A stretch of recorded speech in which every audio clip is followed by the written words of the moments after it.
6 feet height, long run up और dangerous action, कुछ ऐसी पिक्चर थी 80s और 90s के एरा की, और इसी एरा को फास्ट बॉलर का एरा कहा जाता था।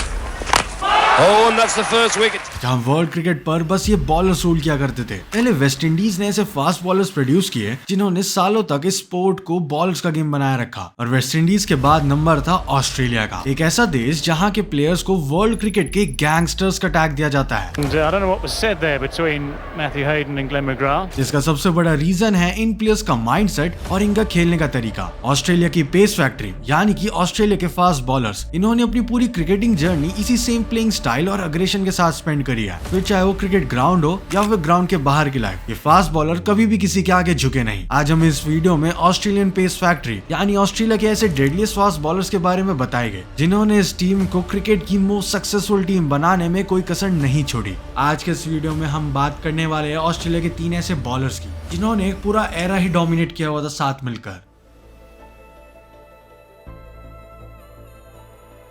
क्रिकेट जब शुरू हुआ था तो फास्ट बॉलर्स का गेम इतना डेवलप्ड और प्रोमिनेंट नहीं माना जाता था। उस टाइम ये बॉलर्स लाइन और लेंथ से ज्यादा स्पीड पर ध्यान देते थे, जैसे कि कुछ बॉलीवुड मूवीज में भी दिखाया गया है। फास्ट बॉलर का एक ही टारगेट होता था, बैट्समैन को हिट करना, एंड ये काफी ज्यादा एक स्टीरियोटाइप वाली बात बन गई थी। लेकिन इसके बाद गेम थोड़ा चेंज हुआ और वर्ल्ड क्रिकेट में एंट्री होती है ऑस्ट्रेलियन फास्ट बॉलर्स की।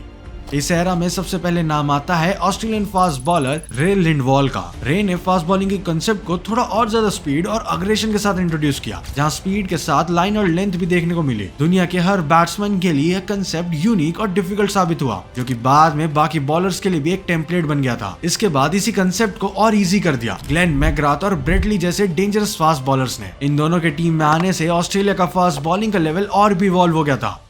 अब सबसे पहले बात करते हैं ग्लेन मैकग्राथ की। ग्लेन मैकग्राथ एक ऐसा बॉलर जिसकी एक्यूरेसी ने उस टाइम दूसरे बॉलर्स को कभी लाइमलाइट में आने ही नहीं दिया। इस बॉलर की तारीफ खुद क्रिकेट के भगवान कहे जाने वाले सचिन तेंदुलकर ने भी अपने हर इंटरव्यू में करी है। So after playing the first over, I went up to Dada and I said, I told him कि हम ऐसे ही खेलेंगे तो मैकग्रा के analysis would be 8 overs, 5 maidens, 6 runs and 4। McGrath को आज भी पूरे वर्ल्ड क्रिकेट के सबसे लेजेंडरी बॉलर्स में से एक माना जाता है। ऑल्दो उनकी स्पीड बाकी बॉलर्स की तरह ज्यादा नहीं थी, लेकिन उनकी डिलीवरीज की कंसिस्टेंसी और उनकी यॉर्कर्स ने उन्हें एक लेजेंडरी बॉलर बना दिया। उन्होंने अपने पूरे क्रिकेटिंग करियर में सिर्फ कंसिस्टेंसी पर फोकस किया, और यही उनका सबसे बड़ा वेपन था, एक ऐसा वेपन जिसका डिफेंस किसी के पास बिल्कुल नहीं था। 1993 में ऑस्ट्रेलियन क्रिकेट अपने पीक पर था। स्पिन बॉलिंग डिपार्टमेंट इफेक्टिव तरह से अपोनेंट्स को डाउन करने में लगा हुआ था, एंड उसी मोमेंट में टीम में एंट्री हुई ग्लेन मैकग्राथ की। मैकग्राथ ने 12 नवंबर 1993 को न्यूजीलैंड के अगेंस्ट WCA ग्राउंड में अपना टेस्ट डेब्यू किया। अपने डेब्यू मैच की फर्स्ट इनिंग में मैकग्राथ ने 2 और सेकंड इनिंग में 1 विकेट लिया, लेकिन उनकी परफॉर्मेंस को जज उनकी विकेट से नहीं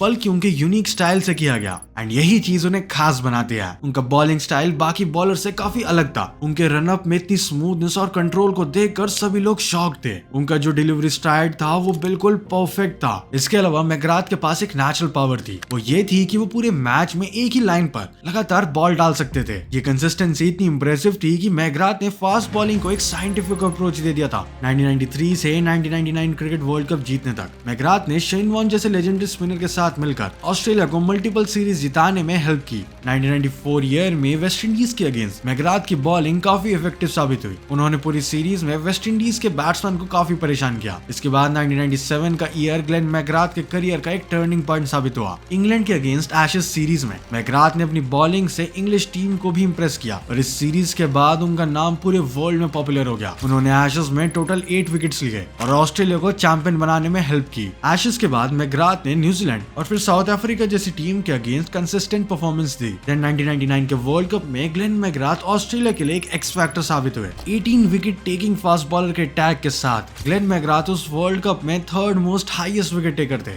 मैकग्राथ की बॉलिंग की वजह से सबको ये समझ आ गया था कि फास्ट बॉलिंग में सिर्फ रॉ पेस ही नहीं बल्कि कंसिस्टेंसी, एक्यूरेसी और मेंटल स्ट्रेंथ भी जरूरी है। मैकग्राथ का डोमिनेंस वर्ल्ड कप 2007 में भी देखने को मिला, जहां उन्होंने 26 विकेट्स लिए और हाईएस्ट विकेट टेकर बनने के साथ ऑस्ट्रेलिया को वर्ल्ड कप जिताने में एक इंपॉर्टेंट रोल प्ले किया। ग्लेन मैकग्राथ ने अपने करियर में बहुत सारे माइलस्टोन एस्टैब्लिश किया है। टेस्ट क्रिकेट में उन्होंने 29 टाइम्स 5 विकेट हॉल अपने नाम किया है। ऐसा करने वाले वो वर्ल्ड के 8th बॉलर है। फास्टेस्ट 450 टेस्ट विकेट्स लेने का रिकॉर्ड भी मैकग्राथ का नाम ही है, एंड इवन ओडीआई में मैकग्राथ 300 विकेट लेने वाले 3rd फास्ट बॉलर है। अगर उनके ओवरऑल करियर को रिकॉल करे तो मैकग्राथ ने 124 टेस्ट मैचेस में 563 विकेट्स लिया। और 250 ओडीआई मैचेस में 381 विकेट्स ले चुके हैं। बहुत लोग ये भी आर्ग्यू करते हैं कि मैकग्राथ ने इतने ज्यादा विकेट्स नहीं लिया, फिर भी उन्हें इतना बड़ा फास्ट बॉलर क्यों कंसिडर किया जाता है। बट वो लोग ग्लेन मैकग्राथ के डोमिनेंस को नहीं जानते, जो कि इन स्टैट से काफी परे था। और उन्होंने ये डोमिनेंस रॉ पेस के साथ नहीं, बल्कि कंसिस्टेंसी, एक्यूरेसी, इन दोनों को मिक्स करके अचीव किया। एंड यही चीजें उन्हें एक लेजेंडरी प्लेयर बनाती है।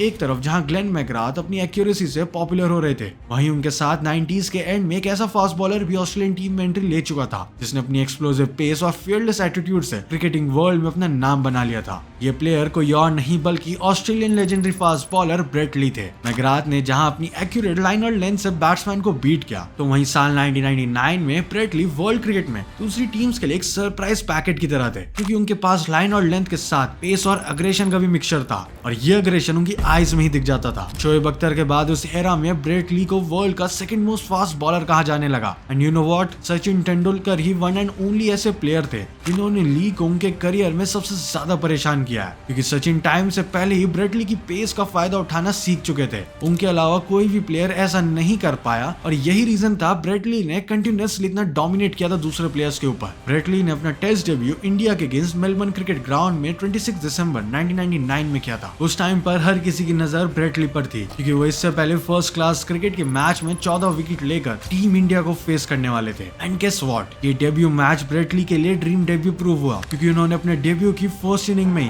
5 बैट्समैन को आउट किया और हिस्ट्री क्रिएट कर दी थी। An experience that I'll never ever forget, and to actually go there and pick up 5 is just a dream come true, I suppose. और यहीं से उनके गोल्डन करियर की स्टार्टिंग हुई। 1999 के एंड में डेब्यू करने के बाद जहां उनके नाम 7 विकेट रहे, तो साल 2000 में ब्रेट ली ने 6 मैचेस में 35 विकेट अपने नाम कर दिए थे। साल 2000 से 2003 ये फेस ब्रेट ली के करियर का गोल्डन फेस माना जाता है। इन्हीं ईयर्स में ब्रेट ली ने एक ही तरह की बॉलिंग करी, जिसे आज भी कहा जाता है डेडलीस्ट एंड ब्रूटल। उस टाइम ब्रेट ली की फिटनेस और मेंटल टफनेस पीक पर थी। उन्होंने 150 किलोमीटर पर आवर से ज्यादा की स्पीड से बॉलिंग करना शुरू कर दिया था। साल 2000 में ब्रेट ली का वनडे डेब्यू पाकिस्तान के अगेंस्ट हुआ। अपने पहले वनडे मैच में ब्रेट ली कोई विकेट नहीं ले पाए, लेकिन इसके बाद उन्होंने हार नहीं मानी और खुद को यहां से 2003 के वर्ल्ड कप के लिए प्रिपेयर करना स्टार्ट कर दिया। ब्रेट ली हर दिन मेहनत करते रहे और हर दिन के साथ एक टॉप क्लास बॉलर बनते चले गए। इसके बाद शुरू होता है वर्ल्ड चैंपियन बनने का सफर। ऑस्ट्रेलिया ने 2003 के वर्ल्ड कप में ब्रेट ली को उनके कैलिबर के दम पर टीम में स्पेशल एंट्री दी थी। एंड इवन उन्होंने भी टीम की होप्स को वेस्ट नहीं किया और अपनी टीम को continuously second time world champion बनाने में हेल्प किया। ब्रेट ली ने उस टूर्नामेंट में टोटल 22 विकेट्स लिए, जिसके साथ वो उस टूर्नामेंट के सेकंड हाईएस्ट विकेट टेकर भी बने। ब्रेट ली का सफर वर्ल्ड कप तक नहीं रुका। इसके बाद वो एशेज सीरीज में इंग्लैंड के अगेंस्ट अपनी कंट्री के लिए बेस्ट परफॉर्मेंसेस देते रहे। ब्रेट ली ने अपने करियर में टोटल 76 टेस्ट मैचेस में 310 विकेट्स लिया और 221 वनडे मैचेस में 380 और T20 क्रिकेट में उन्होंने 25 मैचेस में 28 विकेट्स लिया। ब्रेट ली का डोमिनेंस उस टाइम पर काफी अलग ही लेवल का था, क्योंकि उनके पास काफी अच्छी पेस के साथ साथ अच्छी लाइन लेंथ और अग्रेशन भी था, और ये सब का मिक्सचर बन के जब वो बॉलिंग किया करते थे तो सामने वाले बैट्समैन डरा करते थे।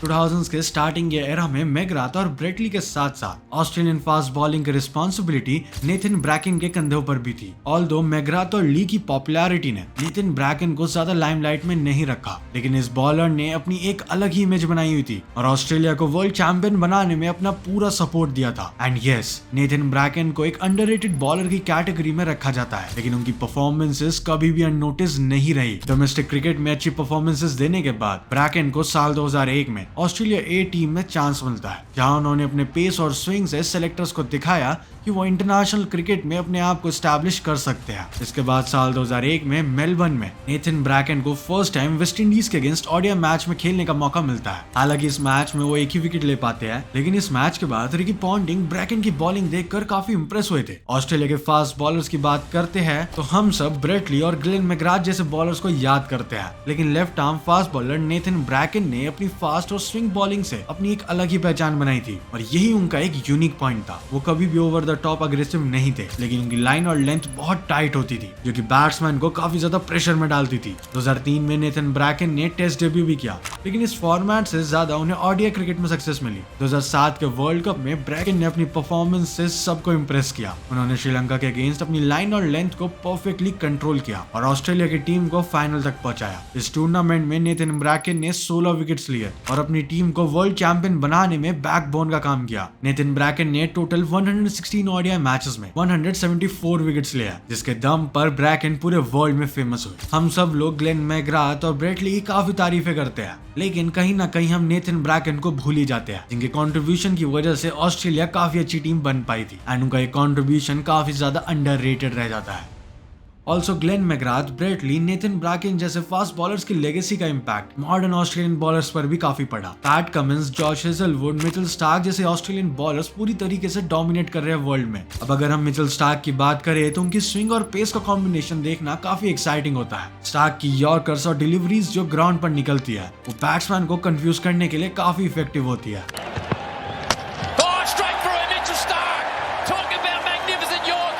और वहीं पैट कमिंस जो कि हर मैच में अपनी स्पीड के साथ साथ एक्यूरेसी और कंसिस्टेंसी भी मेंटेन करते हैं। फिर है जॉश हेजलवुड जो कि अपनी बाउंसर से बैट्समैन को हमेशा से बीट करने का काम करते हैं। एंड इवन अगर आप इंडियन फास्ट बॉलर्स की तरफ देखें तो वो लोग भी ऑस्ट्रेलियन फास्ट बॉलर से काफी ज्यादा इंस्पायर्ड है। बॉलर्स लाइक जहीर खान और ईशान शर्मा ये ऐसे बॉलर्स हैं जिन्होंने ऑस्ट्रेलियन माइंडसेट को अपनाया और इंडिया के लिए सक्सेसफुल गेंदबाज बने। By the way, Discord server join करना मत भूलना, वहाँ पर हम क्रिकेट रिलेटेड डिस्कशंस करेंगे। अगर आपको ज्वाइन करना है तो आपको लिंक डिस्क्रिप्शन में मिल जाएगा, डू चेक आउट। ऑस्ट्रेलिया को अगर एक चीज वर्ल्ड की बेस्ट टीम बनाता है तो वो इस टीम के प्लेयर्स का माइंडसेट, खास करके फास्ट बॉलर्स का mindset. Bowlers like Glenn McGrath, Brett Lee और नेथन ब्रैकेन, इन तीनों ही प्लेयर्स में एक चीज कॉमन थी और वो ये था कि लोग कभी भी वीक नहीं होते थे, चाहे वो पेस हो, बाउंस हो या फिर एक्यूरेसी हो। हर बॉलर अपने गेम में कुछ अलग करता ही था। ऑस्ट्रेलियन फास्ट बॉलर हर मैच से पहले ग्राउंड पर एक अलग ही माइंडसेट लेकर उतरते थे। वो लोग मैच को जीतने के लिए नहीं बल्कि मैच को डोमिनेट करने के लिए ग्राउंड पर उतरते थे एंड वो यही चीज करने में हमेशा सक्सेसफुल होते थे, जिसका रिजल्ट ये होता था कि सामने वाला ओपोनेंट हमेशा झुक के रहता था। इन प्लेयर्स में बॉलिंग के टाइम पर अग्रेशन अलग ही लेवल पर होता था। अगर आपने ब्रेट ली को देखा है तो आपको ये जरूर पता होगा कि उनका अग्रेशन मैच के हर फेस में दिखता था। ऑस्ट्रेलियन फास्ट बॉलर जब भी फील्ड में होते थे तो उनका एटीट्यूड ये होता था, हमारे मूवमेंट में प्रेशर बनाएंगे एंड यही माइंडसेट ऑस्ट्रेलियन टीम का की टू सक्सेस का सबसे बड़ा फॉर्मूला बना। अब बात करते हैं उन फैक्टर्स की जो ऑस्ट्रेलिया के फास्ट बॉलर्स को इतने यूनिक बनाते हैं। वैसे तो वेस्ट इंडीज के लोगों की तरह ऑस्ट्रेलिया के लोगों की भी जेनेटिक्स में है कि वो फास्ट बॉलर्स को प्रोड्यूस कर सकते हैं because of their height and strength, लेकिन इस कंट्री का एनवायरनमेंट और कंडीशन बाकी क्रिकेट प्लेइंग कंट्रीज से काफी अलग होता है। ऑस्ट्रेलिया का क्लाइमेट और फिजिकल एनवायरनमेंट फास्ट बॉलर्स को नेचुरली फिट बनाता है। यही रीजन है कि हर साल ऑस्ट्रेलिया से बल्क में फास्ट बॉलर्स निकलते हैं और इन सभी फास्ट बॉलर के पास पेस और एक्यूरेसी के साथ स्पीड हमेशा होती है। और दूसरा फैक्टर है यहाँ की पिचेस जो ऑस्ट्रेलिया के इन फास्ट बॉलर्स को ग्रो करने में काफी हेल्प करती है। ऑस्ट्रेलिया में जो ड्राई बाउंस विकेट्स होते हैं वो फास्ट बॉलर्स को उनकी नेचुरल पेस और बाउंस डेवलप करने का बेस्ट एनवायरनमेंट देते हैं। मेलबर्न, पर्थ और ब्रिस्बेन के ग्राउंड्स के बारे में आप लोगों को अच्छे से पता ही है। ये ऑस्ट्रेलिया के वो ग्राउंड्स हैं जो अपने बाउंस और पेस के लिए पूरे वर्ल्ड में पॉपुलर है। जब ये बॉलर्स इन ग्राउंड्स पे प्रैक्टिस करते हैं तो नेचुरली उनका पेस और बाउंस इंक्रीज हो जाता है, जिसके बाद उन्हें मैचेस में बॉलिंग करने में ज्यादा प्रॉब्लम नहीं होती। एंड यही नहीं, ब्रेट ली तो इवन इंडिया की ब्लैक सॉइल पिचेस पर भी आसानी से बाउंसर डाल पाते थे। आपका इन तीनों बॉलर्स में फेवरेट बॉलर कौन सा है कमेंट करके जरूर बताना। Well that's it for this video. Aussie mindset के बाकी एपिसोड्स देखने के लिए यहाँ पर क्लिक करो। Thanks for watching. जय हिंद।